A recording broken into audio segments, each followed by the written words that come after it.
सभी छात्र छात्राओं को प्रेम भरा नमस्कार। जय श्री कृष्णा, राधे राधे। अपना चल रहा था आपके एकीकरण, और एकीकरण के अपन ने कुछ चरणों पर इससे पहले वाले जो क्लास थी उसके अंदर चर्चा कर ली थी। आज करते हैं आपके तीसरे टॉपिक की, वो तीसरे चरण की प्रशासनिक इकाई से शुरुआत करते हैं भाई। तो कल अपन ने 3 चरण के गठन तक चर्चा कर ली थी, अब तीसरे चरण की प्रशासनिक इकाई देखते हैं।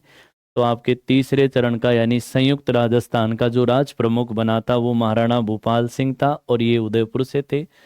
वरिष्ठ उपराज प्रमुख बनाया गया महाराव भीम सिंह कोटा को, और कनिष्ठ उपराज प्रमुख में आपके राव बहादुर सिंह बूंदी से और महारावल लक्ष्मण सिंह आपके डूंगरपुर से बने। प्रधानमंत्री हैं वो माणिक्य लाल वर्मा, और माणिक्य लाल वर्मा कहाँ से? उदयपुर से। क्षेत्रफल रहा इसका 29,777 वर्ग किलोमीटर। जनसंख्या थी 42.68 लाख, लगभग 43 लाख, और वार्षिक आय थी 3.16 करोड़ भाई।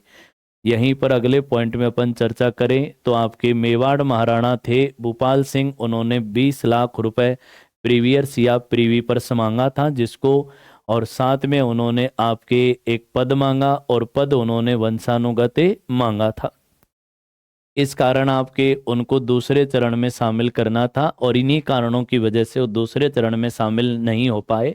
बाद में वो 20 लाख था, इसको 3 भागों में तोड़ा गया। 10 लाख रुपए उसे प्रीवियर्स या प्रीवीपर्स यानी वार्षिक पेंशन के रूप में दिए गए। 5 लाख रुपए मेवाड़ के राणा को वार्षिक वेतन दिया गया, और 5 लाख रुपए आपके मेवाड़ को प्रति वर्ष धार्मिक अनुदान देना तय हुआ।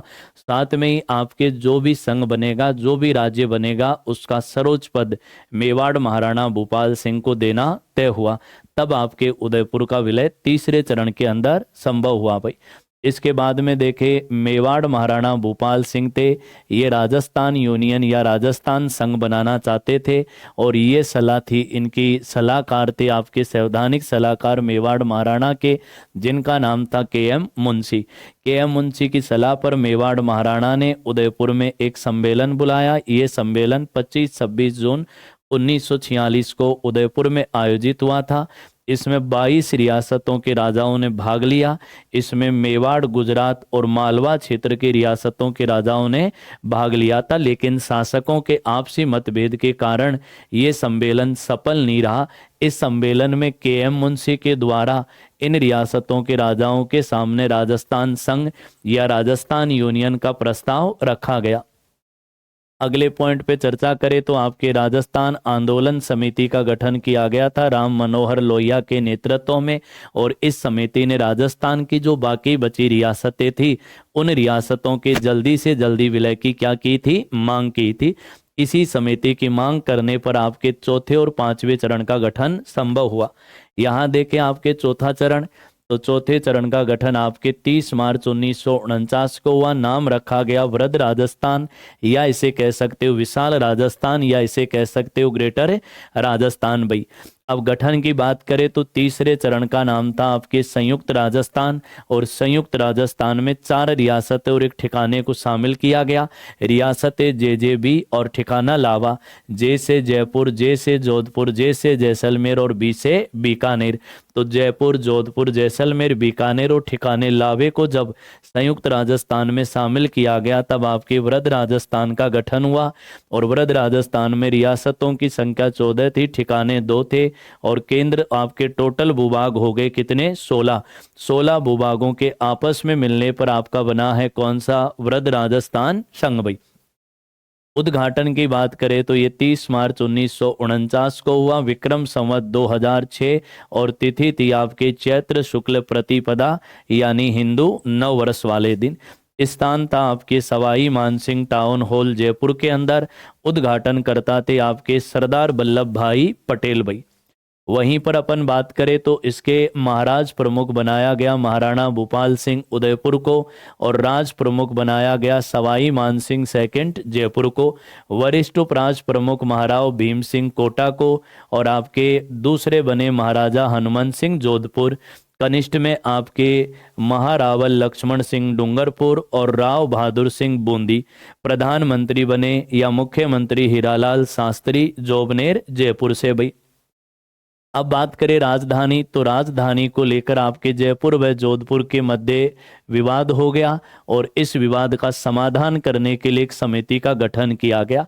यह समिति गठन की गई थी, आपके B.R. पटेल समिति का गठन किया। B.R. पटेल समिति के अध्यक्ष थे B.R. पटेल, सदस्य रहे H.P. सिन्हा और आपके T.C. पुरी। इस समिति की सिफारिश पर किसको राजधानी बनाई गई?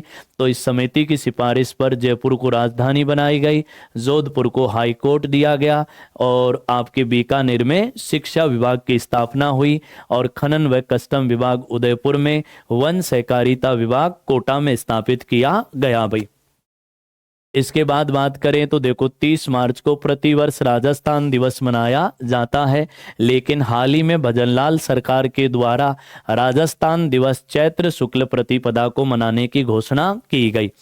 जयपुर के शासक सवाई मानसिंह सेकंड राजपूताना यूनियन बनाना चाहते थे। राजपूताने में विलय पत्र पर सर्वप्रथम हस्ताक्षर बीकानेर के शासक महाराजा शार्दुल सिंह ने किए थे और उन्होंने हस्ताक्षर किए थे 7 अगस्त 1947।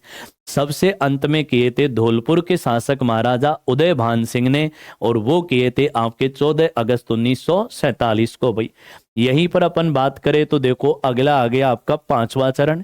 ये 15 मई 1949 को गठित हुआ, नाम रखा गया आपके संयुक्त वृद्ध राजस्थान। संगठन की बात करें तो चौथे चरण का नाम था वृद्ध राजस्थान और इस वृद्ध राजस्थान में मिलाया गया किसको? मत्स्य संघ को, यानी पहले चरण को। तब आपका गठित हुआ संयुक्त वृद्ध राजस्थान। संयुक्त वृद्ध राजस्थान में रियासतों की संख्या थी 18, ठिकाने की संख्या 3 और टोटल भूभाग थे कितने? 11। भाई यही बात करें तो इसकी प्रशासनिक इकाई में कोई परिवर्तन नहीं किया, यानी इसकी प्रशासनिक इकाई जो आपके चौथे चरण की है वही है, वही महाराज प्रमुख, राज प्रमुख, वरिष्ठ, कनिष्ठ, प्रधानमंत्री और राजधानी जो चौथे चरण में थे वही सेम है। भाई दूसरा यहाँ पर किया गया कि जो शोभाराम कुमावत था उसको हीरालाल शास्त्री के मंत्रिमंडल में शामिल कर लिया गया और कृषि विभाग स्थापित किया गया आपके भरतपुर के अंदर। अब यहाँ पर भी आके विवाद हुआ और यहाँ पर विवाद ये हुआ कि धौलपुर व भरतपुर के शासक थे वो भाषा के आधार पर उत्तर प्रदेश में शामिल होना चाहते थे। उत्तर प्रदेश में शामिल होने के लिए सबसे पहले मांग उठाई थी धौलपुर के शासक ने, इसलिए आपके केंद्र सरकार ने धौलपुर व भरतपुर की जनता का मत जानने के लिए एक समिति का गठन किया था, जिस समिति का नाम था शंकर देवराय समिति। शंकर देवराय समिति के अध्यक्ष थे डॉक्टर शंकर देवराय, सदस्य प्रभुदयाल और R.K. सिद्धवा थे। भाई इस समिति की सिफारिश पर आपके 15 मई 1949 को मत्स्य संघ का विलय वृद्ध राजस्थान में किया गया। तो यहाँ से कई बार क्वेश्चन पूछ लेता है कि मत्स्य संघ का विलय वृद्ध राजस्थान या राजस्थान में कब किया गया था? तो ये किया गया था 15 मई 1949 और कौन से चरण में? 5वें चरण में। यहीं पर बात करें तो देखो भरतपुर व धौलपुर रियासतों का विलय राजस्थान में किया गया था आपके किसके आधार पर? जनमत संग्रह के आधार पर किया गया था। ये थोड़ा सा आप ध्यान रखें। यहां बात करें तो 6वां चरण है, ये 26 जनवरी 1950 को गठित हुआ। नाम इस समय आपके राजस्थान है और यहां गठित हुआ तो ये आपके किसका विलय हुआ? तो यहां पर जीवड़ो विलय किया गया था किसका? सिरोही का। सिरोही का 26 जनवरी 1950 को राजस्थान में विलय हुआ था, लेकिन सिरोही का जो विलय हुआ था वो इन क्षेत्रों को छोड़कर हुआ, अर्थात आबू, देलवाड़ा और नवासी गांवों को छोड़कर जो शेष सिरोही बच गई थी उसे राजस्थान में शामिल कर दिया गया था। 26 जनवरी 1950 को जीवड़ो अपना जो संविधान था वो पूर्ण रूप से लागू किया गया, अंगीकृत किया गया और 26 जनवरी 1950 को ही मेरे जीवड़ो अपने प्रदेश को राजस्थान नाम मिला, यानी संवैधानिक रूप से राजस्थान नाम की मान्यता राजस्थान को 26 जनवरी 1950 को मिली थी। ये भी कई बार क्वेश्चन पूछा जा चुका है भाई, तो ये ध्यान रखना। अब सिरोही के प्रक्रिया को समझे तो देखो ये अपना आपके सिरोही रियासत हो गई और अपन ने देखा था कि ये जो सिरोही रियासत थी इसका आपके फरवरी 1948 या फिर जनवरी 1949 के अंदर सिरोही, ईडर, पालनपुर और विजयनगर रियासतों का प्रशासन केंद्र सरकार ने राजस्थान या राजपूताना एजेंसी से हटाकर बंबई प्रांत या बंबई सरकार वर्तमान गुजरात को सौंप दिया था। हमने आपके विरोध किया, तब जाकर हमें सिरोई दी गई, लेकिन सिरोई के नाम पर हमें 26 जनवरी 1950 को केवल मात्र संतुष्ट करने का प्रयास किया गया, क्योंकि सिरोई का जो मेन पार्ट था, जैसे आबू था, देलवाड़ा था, उसको आपके बंबई प्रांत में रख लिया गया, क्योंकि आबू जो माउंट आबू है वो पर्यटन दृष्टि से और देलवाड़ा धार्मिक दृष्टि से बहुत महत्वपूर्ण थे। इसलिए गुजरात के नेता चाह रहे थे कि ये दोनों क्षेत्र अपने राज्य में रह जाएं, ताकि आने वाले समय में जब गुजरात का गठन हो तो ये गुजरात के अंदर रह जाएंगे और गुजरात को इन क्षेत्रों से आने वाले समय में आमदनी प्राप्त होगी। इसलिए आपके गुजराती नेता इनको बंबई प्रांत में रखना चाहते थे, उन्होंने इधर रख दिया। अब जो हातल गांव था, ये भी आपके गोकुल भाई भट्ट का गांव था, इसमें गोकुल भाई भट्ट का जन्म हुआ था और ये भी आपके नवासी गांव के साथ इधर ही रह जाता है। राजस्थान के नेताओं को जब इस बारे में जानकारी दी तो राजस्थान के नेताओं ने सरदार वल्लभ भाई पटेल को हीरालाल शास्त्री ने पत्र लिखा और हीरालाल शास्त्री ने कहा कि गोकुल भाई भट्ट का मतलब सिरोई है और गोकुल भाई भट्ट के बिना हम राजस्थान नहीं चला सकते, हमें गोकुल भाई भट्ट चाहिए। सरदार वल्लभ भाई पटेल ने फिर से चालाकी की गुजराती नेताओं ने, और जब हमने सरदार वल्लभ भाई पटेल से गोकुल भाई भट्ट मांगा तो उन्होंने क्या किया कि हातल गांव को केवल राजस्थान में मिला दिया, बाकी ये जो पार्ट थे, जो आपके आबू, देलवाड़ा और 88 गांव, इनको फिर भी किस में रख दिया गया, बंबई प्रांत के अंदर रख दिया गया। फिर आपके देलवाड़ा के जैन मुनि जिन विजय सूरी की अध्यक्षता में एक समिति का गठन किया, जिसके सदस्य इतिहासकार डॉक्टर दशरथ शर्मा, बलवंत सिंह मेहता आदि लोग रहे और इन्होंने पुरजोर तरीके से आंदोलन चलाया। यहाँ जन जन का आंदोलन चलाया गया और केंद्र सरकार से मांग की गई। तब आपके गठन हुआ राज्य पुनर्गठन आयोग या फजल अली समिति, और इस फजल अली समिति या राज्य पुनर्गठन आयोग ने सिफारिश की कि भाई आबू, देलवाड़ा और ये 88 गांव राजस्थान का भाग हैं, अतः इनका विलय राजस्थान में होना चाहिए। तब जाकर आपके राज्य पुनर्गठन आयोग या फजल अली समिति की सिफारिश पर 1 नवंबर 1956 को 7वें चरण के अंदर आबू देलवाड़ा का विलय किसके अंदर किया गया, राजस्थान के अंदर किया गया। इस प्रकार देखा जाए तो देखो आपके 26 जनवरी 1950 को राजस्थान में 6वें चरण के अंदर शामिल किया गया था सिरोई। तो केवल आपसे क्वेश्चन पूछे कि राजस्थान में सिरोई का विलय कब हुआ, तब आंसर होगा 26 जनवरी 1950 और चरण 6वां।